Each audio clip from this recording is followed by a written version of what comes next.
Welcome to Hockey Wiz Talks podcast. Today I'll be talking about what the Montreal Canadiens need to do in the offseason. In this podcast, I discuss the moves the Montreal Canadiens should make in the offseason. The Montreal Canadiens lost in the Stanley Cup Finals to the Tampa Bay Lightning. In order to get back to the finals, they will need to make some major moves in the offseason.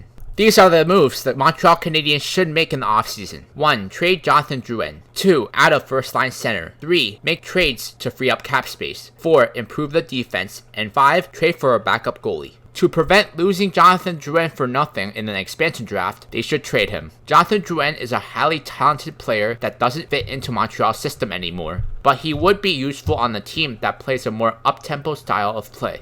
Montreal Canadiens trade Jonathan Drouin to the Colorado Avalanche for Andrei Burakovsky, Valeri Nichushkin, and a second-round pick in 2023. If the Avalanche win the Stanley Cup in either of the next 2 seasons, the second-round pick becomes a first-round pick. Jonathan Drouin reunites with Nathan MacKinnon in Colorado, while the Canadiens get 2 solid players in Burakovsky and Nichushkin, as well as a second-round pick that could become a first-round pick. Montreal Canadiens lose Jake Allen to the Seattle Kraken in the expansion draft. And now a word from our sponsor. Check out my scouting blog at hockeywiz777scouting.com. Also listen to my scouting blog podcast on anchor.fm/hockeywiz777scouting. The next order of priority for the Canadiens in the offseason is to add a number 1 center. The player the Canadiens should target is Sean Monahan, who has been in the middle of trade talks for a while now. Montreal Canadiens acquire Sean Monahan to the Calgary Flames for Thomas Tatar, Philip Deneau, Joel Armia, and a first-round pick in 2022. The Canadiens and Flames will exchange 2022 first-round picks if the Flames re-sign all 3 of the players in the trade.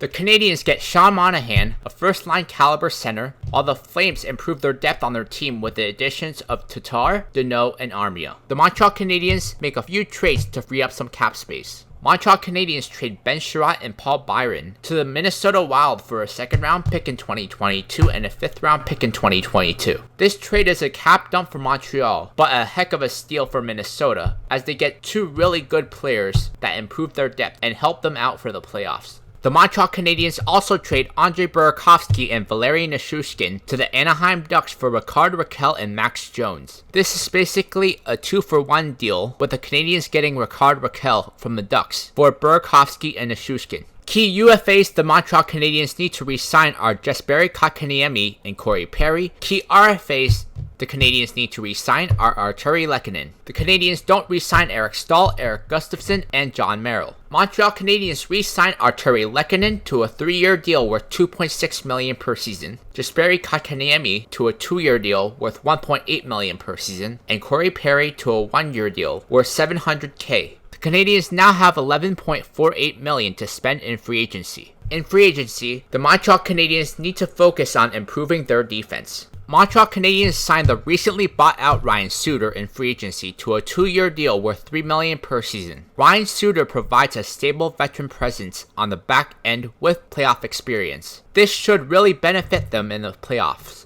Because Shea Weber could miss next season due to injury, it will free up $7.5 million in cap space for the Canadiens. With the additional $7.5 million in cap space, the Montreal Canadiens go out and sign Jamie Oleksiak in free agency. Jamie Oleksiak is signed to a 3-year deal worth $3.6 million per season. Jamie Oleksiak is a tall, smooth skating defenseman that adds depth to the blue line for Montreal. The Canadiens sign a few other players in free agency to improve their depth. Jordan Martinook is signed to a 2-year deal worth $2 million per season, and Zach Bogosian is signed to a 1-year deal worth $1 million. And now a word from our sponsor. Check out my hockey blog at hockeywiztalkshockey.blogspot.com. Follow me on Facebook and Instagram at hockeywiz777. The last thing the Montreal Canadiens need to do is trade for a backup goalie. The goalie they should trade for is Alexander Georgiev of the New York Rangers.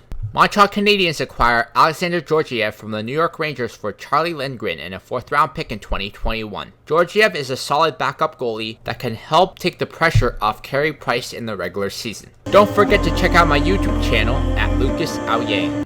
With the changes made in the offseason, the Montreal Canadiens have assembled a pretty good team. Here is how the team looks like. The first line is Rickard Rakell, Sean Monahan, and Brendan Gallagher. The second line is Tyler Toffoli, Nick Suzuki, and Cole Caulfield. Third line is Arturi Lehkonen, Jesperi Kotkaniemi, and Josh Anderson. Fourth line is Jake Evans, Jordan Martinook, and Corey Perry. First D pair is Ryan Suter and Jeff Petrie. Second D pair is Jamie Oleksiuk and Alexander Romanov. Third D pair is Joel Edmondson and Josh Brook. Goalies are Carey Price and Alexander Georgiev. The spares are Max Jones, Ryan Poling, Brett Kulak, and Zach Bogosian. With this lineup, the Montreal Canadiens look poised to make a deep playoff run yet again, but it would be a challenge to make it to the playoffs due to the division they play in.